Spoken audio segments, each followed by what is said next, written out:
এখন আমরা যে বিষয়টা নিয়ে কথা বলবো এটা হচ্ছে সব সময়কার জন্য হট টপিক। ২০২০ সালের যদি কথা বলি তখনও এটা হট টপিক ছিল। এখন ২০২৬ সাল, এখনো এটা হট টপিক এবং ২০৩০ সালেও যদি যাই তখনও এটা হট টপিকই থাকবে। এবং এটা হচ্ছে প্রোক্রাস্টিনেশন। প্রোক্রাস্টিনেশনের সাফারার প্রত্যেক বয়সের মানুষ, প্রত্যেক শ্রেণীর মানুষ, এখন পর্যন্ত যতগুলা মানুষ আসছে সবাই এই প্রোক্রাস্টিনেশনের সাফারার। তো এই ভিডিওটাকে আমরা হচ্ছে মোটামুটি ৪ টা ভাগে ভাগ করার চেষ্টা করব। ১ম ভাগে বুঝবো প্রোক্রাস্টিনেশন কি, তারপরে আমরা বুঝবো যে কেন করি আমরা প্রোক্রাস্টিনেশন, এবং তারপরে এই ২ টা কথা বলতে, বলতে লাস্টের ২ পার্টে আমরা আস্তে, আস্তে যাবো যে কোন দিকে আমাদের নিয়ে যায়। ভালো কথা। তো ১ম এ আমরা জানার চেষ্টা করি যে প্রোক্রাস্টিনেশন কি? খুবই সহজ ভাষায় যদি আমি বলতে চাই, কোনো শক্ত ওয়ার্ড আমি ইউজ না করি যদি, তাহলে প্রোক্রাস্টিনেশন হচ্ছে এখন আপনার যে কাজটা ইম্পোর্টেন্ট আপনার জন্য, এই কাজটা না করে এর থেকে ইজিয়ার যে কাজ সেই কাজটা করা। মনে করেন আপনার যদি কালকে একটা অ্যাসাইনমেন্ট জমা দেওয়া লাগে, সেই অ্যাসাইনমেন্টটা আপনি আজকে না করে এর থেকে ইজি যে কাজটা সেটা আপনি করতেছেন। আপনি ফোন চালাচ্ছেন বা অন্য কোনো কাজ করতেছেন। আপনার যদি কালকে কোনো মিটিং থাকে সেই মিটিং এর প্রিপারেশন আপনি না নিয়ে আপনি অন্য কোনো কাজ করতেছেন। এর থেকে আপনি ইজিয়ার কোনো একটা কাজ করতেছেন।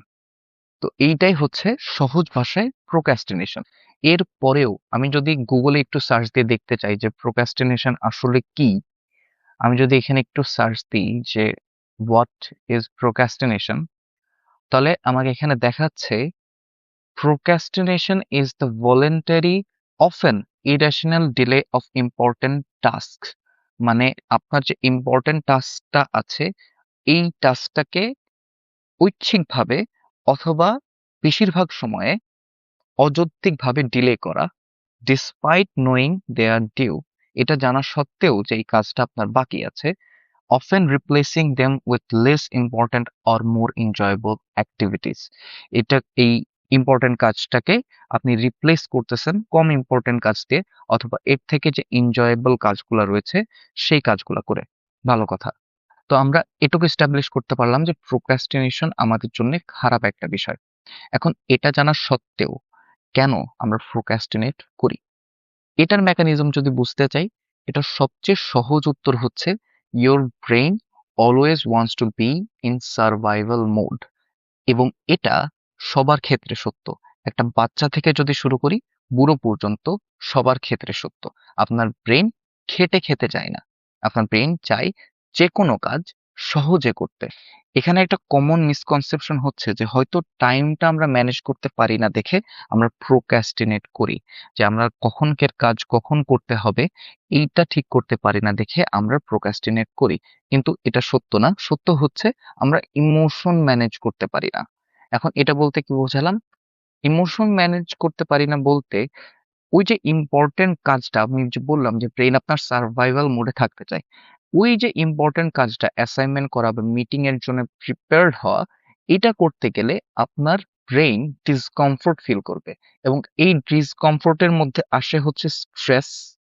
অ্যাসাইনমেন্ট করতে গিয়ে বা ওই মিটিং এর জন্য প্রিপেয়ার্ড হইতে গিয়ে আপনার ব্রেনে যাবে স্ট্রেস, আপনার বোর ফিল হবে, আপনার ভয় লাগবে যে হয়তো আমি কাজটা শেষ করতে পারবো না বা যেরকম এক্সপেক্ট করতেছি এরকম হবে না। একটা আনসার্টেইনটি থাকবে, এবং এই সবগুলো আপনার ব্রেনের জন্য ডিসকমফোর্ট। এই জিনিসগুলা আপনার ব্রেন চায় না যে আপনার সাথে হোক। এইজন্য আপনি প্রোক্রাস্টিনেট করেন। আরেকটা কারণ যদি আমি বলতে চাই সেটা হচ্ছে পারফেকশনিজম। এটার অর্থ হচ্ছে আমি যদি এখন অ্যাসাইনমেন্টটা করতে বসি, তাহলে আমার এই কলমদানিটা একদম সোজা থাকা লাগবে। আমার টেবিলে লাল, নীল, সবুজ, হলুদ সব ধরনের কলম থাকা লাগবে। আমার লাইট থাকা লাগবে প্রপার, আমার ফ্যান থাকা লাগবে প্রপার। এই যে প্রত্যেকটা জিনিস পারফেক্ট যদি থাকে, তাহলে আমি অ্যাসাইনমেন্টটা করতে বসবো। এইটা হচ্ছে পারফেকশনিজম। এইটাও আরেকটা কারণ প্রোক্রাস্টিনেট করার। এখন ভিডিও ৩য় অংশে যদি আমি যেতে চাই যে ইন্টেলিজেন্ট যত ব্যক্তিবর্গ ছিলেন আমাদের দুনিয়াতে এবং এখনো আছেন তারা প্রোক্রাস্টিনেট করে কিনা? আমি বললাম যে আমাদের সকলের ব্রেইন সার্ভাইভাল মোডে থাকতে চাই। তাহলে তারাও তো সকলের মধ্যে পড়ে। তারা তাহলে প্রোক্রাস্টিনেট করে কিনা? উত্তর হচ্ছে হ্যাঁ, করে। কিন্তু তারা কম ইম্পোর্টেন্ট যে বিষয়গুলো আছে সেগুলোর উপরে করে। আমি যদি একটু বুঝিয়ে বলি, স্টিভ জবসকে আমরা সবাই চিনি। স্টিভ জবসের সবচেয়ে ইম্পর্ট্যান্ট, সবচেয়ে ইউনিক যে ক্যারেক্টারিস্টিক্স আমার কাছে লেগেছে সেটা হচ্ছে তিনি পরবর্তী ৪৮ ঘন্টা বা পরবর্তী ৭২ ঘন্টার যে কাজ খাতায় লিখতেন, সেই কাজগুলা তিনি চেষ্টা করতেন একদিনে করতে বা তার চাইতে কম সময়ে করতে। এখন আমি ৩ দিনের কাজ যদি একদিনে বা তার কম সময়ে করি, তাহলে ৬ দিনের কাজ আমি ২ দিনে শেষ করছি। তাহলে আমার কাছে আরো ৪ দিন থাকছে procrastinate করার। মনে করেন ৬ দিন পরে আপনার এক্সাম, ঠিক আছে? ওই এক্সামের জন্য আপনি পড়াশোনা করতেছেন। ওইটার জন্যে যত ইম্পোর্টেন্ট কাজ আপনার, যে চ্যাপ্টার ১ শেষ করতে হবে, চ্যাপ্টার ২ শেষ করতে হবে এবং ৬ দিনের মধ্যে আপনার আরো কাজ আছে যে আপনার ঘর গোছাতে হবে, আপনার নখ কাটতে হবে, ইত্যাদি। তাহলে এই ৬ দিনের মধ্যে সবচাইতে ইম্পোর্টেন্ট কাজ কি হচ্ছে? চ্যাপ্টার ১ শেষ করা, চ্যাপ্টার ২ শেষ করা। তাহলে এই ৬ দিনের মধ্যে ওই ২ টা চ্যাপ্টার যদি আপনি ১ম ২ দিনে শেষ করতে পারেন, আপনি এই পরবর্তী যে ৪ দিন থাকছে, এই ৪ দিন ওই কম ইম্পোর্টেন্ট যে জিনিসগুলো আছে, সেইগুলোর উপর আপনি procrastinate করতে পারবেন। আপনি যদি বেশি ইম্পোর্টেন্ট যে কাজগুলো আছে সেগুলোর উপর প্রোক্রাস্টিনেট করেন, তার এফেক্ট আপনার লাইফে পড়বে বেশি। অন্যদিকে আপনি যে ওই ঘর গোছানো বা নখ কাটা এর উপরে প্রোক্রাস্টিনেট করেন, তাহলে আপনার লাইফে এফেক্ট পড়বে কম। ঠিক একইভাবে অন্যান্য যে প্রভাবশালী মানুষজন বা অন্যান্য যে ইন্টেলিজেন্ট ব্যক্তিবর্গরা রয়েছেন, তারা ঠিক সেম ভাবে সেম টেকনিক গুলো ফলো করেন বলে আমি মনে করি। একটা কথা মনে রাখবেন যে your brain cannot escape procrastination. সে আপনি যেই হন না কেন, আপনি যত ইন্টেলিজেন্ট হন না কেন, আপনি এটাকে একেবারে শূন্য করে নিয়ে আসতে পারবেন না। আপনি এটাকে তুলনামূলক কমিয়ে আনতে পারবেন আগের থেকে। এখন ভিডিওর চতুর্থ অংশে যদি আসি যে এই procrastination কে আপনি কমাবেন কিভাবে? জিরো করবেন কিভাবে না, কমাবেন কিভাবে?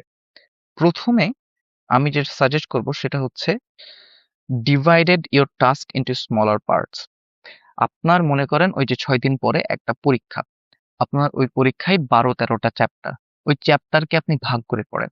ওই চ্যাপ্টারের টপিকগুলো আপনি আলাদা করে নিয়ে আসেন এবং ভাগ করে নিয়ে এসে যেই জিনিসগুলো ইম্পোর্টেন্ট সেই জিনিসগুলো আপনি আগে করার চেষ্টা করেন। 'ইট দ্যাট ফ্রগ' খুবই সুন্দর একটা বই এবং ওই বইয়ের থিমটাই হচ্ছে এই যে হার্ডেস্ট যে কাজগুলো আছে, ইম্পোর্টেন্ট যে কাজগুলো আছে সেগুলো আপনি আগে করেন।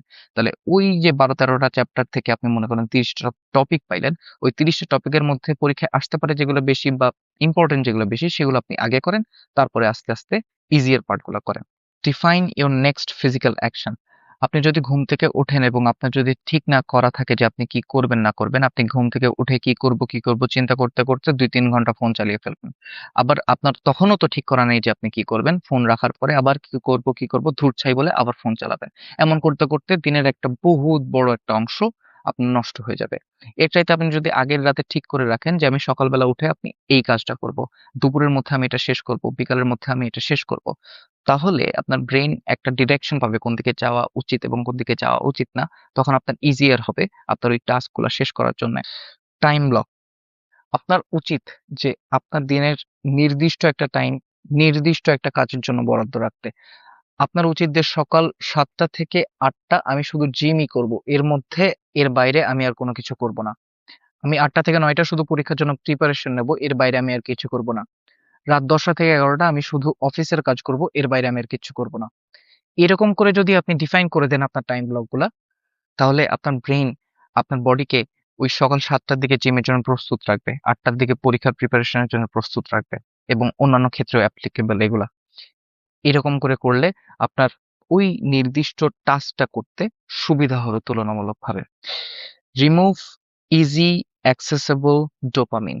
আমি আগের একটা ভিডিওতে বলেছিলাম যে আপনি যদি বিছানার পাশে ফোন রেখে ঘুমান তাহলে আপনার এটার সম্ভাবনাই বেশি যে আপনি ফোন চালাতে ঘুমাতে যাবেন এবং ফোন চালাতে ঘুম থেকে উঠবেন। আপনি যদি বই রেখে দেন তাহলে এটার সম্ভাবনা তৈরি হবে যে আপনি বই পড়তে ঘুমাচ্ছেন এবং বই পড়তে ঘুম থেকে উঠবেন। ঠিক একইভাবে আপনি যদি ফেসবুক থেকে বেরোনোর সময় মনে করেন লগ আউট করে বের হলেন। এমন না এমন টাইম আসবে যখন আপনার ইচ্ছা করবে না ওই লগইন করে ফেসবুকটা চালানো। আপনি একটা রেস্ট্রিকশন তৈরি করে দিলেন ওই যে অ্যাক্সেস করার ডোপামিনটা ইজি ভাবে অ্যাক্সেস করার ক্ষেত্রে। আপনি যখন পড়তে বসবেন বা আপনি যখন আপনার ডেস্কে বসবেন তখন আপনার ফোনটা এমন একটা জায়গায় রাখবেন যেখানে ফোনটা অ্যাক্সেস করতে একটু অসুবিধা হয় আপনার। তাহলে আপনার ওই ডিস্ট্রাকশন গুলো আপনার এনভায়রনমেন্ট থেকে এলিমিনেটেড হয়ে যাবে এবং আপনি যে টাস্কটা করতে বসছেন সেই টাস্কে আপনি বেশি ফোকাস থাকবেন। এখন আপনাকে সবচাইতে গুরুত্বপূর্ণ যে বিষয়টা মাথায় রাখতে হবে সেটা হচ্ছে আপনার বডি, আপনার ব্রেইন যদি সার্টেন একটা ওয়েতে অভ্যস্ত হয়ে আসে তাহলে সেখান থেকে বেরিয়ে আসতে একটা ভালো রকমের সময় লাগবে। আপনি মনে করেন অনেক টেকনিক শিখলেন এই প্রোক্রাস্টিনেশনটাকে কমিয়ে আনার জন্য। আপ ইন্টারনেটে যদি আপনি সার্চ দেন তাহলে অনেক টেকনিক পাবেন। Pomodoro technique, 3-to-1 technique, 3-3 technique, Steve জবসের যে ৪৮ ঘন্টার কাজ একদিনে করা এই টেকনিক আপনি অনেক টেকনিক পাবেন। এখন এই সবগুলো টেকনিক এপ্লাই করে আপনি যখন আপনার জীবনে নিয়ে আসছেন একটা ডিসিপ্লিনের মধ্যে এগোতে যাচ্ছেন, এটা হওয়াটা খুবই স্বাভাবিক যে ২ দিনের পরে ৩ দিনের বেলায় আপনার আর ইচ্ছা করতেছে না। আপনি একটু বেশি ফোন চালায় ফেলেন ঐদিন। এটা যারা জিম করে বা যারা ডায়েট করে তাদের মধ্যে খুবই স্বাভাবিক আপনি দেখবেন যে ১ সপ্তাহ জিম করলাম আমি রেগুলার, ৮ দিনের মাথায় আমার যেতে ইচ্ছে করল না। ৩ দিন আমি সুগার না খেয়ে থাকলাম, ৪ দিনের বেলায় আমি একটু খেয়ে ফেললাম। এটা খুবই স্বাভাবিক। কিন্তু এটাকে নরমালাইজ করা যাবে না। নরমালাইজ যদি করেন তাহলে দেখবেন যে ২ দিন আমি রুল ফলো করার পরে ৩ দিন যদি রুল ফলো নাও করি, ওই জিনিসটাকেও নরমালাইজ করে ফেলতেছি। এটা করা যাবে না। মোদ্দা কথা হচ্ছে আপনাকে এসব বিষয়গুলাকে প্র্যাকটিসের মধ্যে রাখতে হবে এবং প্র্যাকটিসের মধ্যে থাকতে, থাকতে ওই যে বড় একটা গাছ এবং সেই গাছের শুধু এক পাশেই আমি কুড়াল দিয়ে বাড়ি দিতে গাছটা একসময় পড়ে যাচ্ছে। এরকম একটা বিষয় হবে যে আপনি এই জিনিসগুলাকে প্র্যাকটিস করতে এই যে procrastination এই জিনিসটাকে একটা ভালো পরিমাণে, ভালো অ্যামাউন্টে কমে নিয়ে আসছেন আগের থেকে। ধন্যবাদ।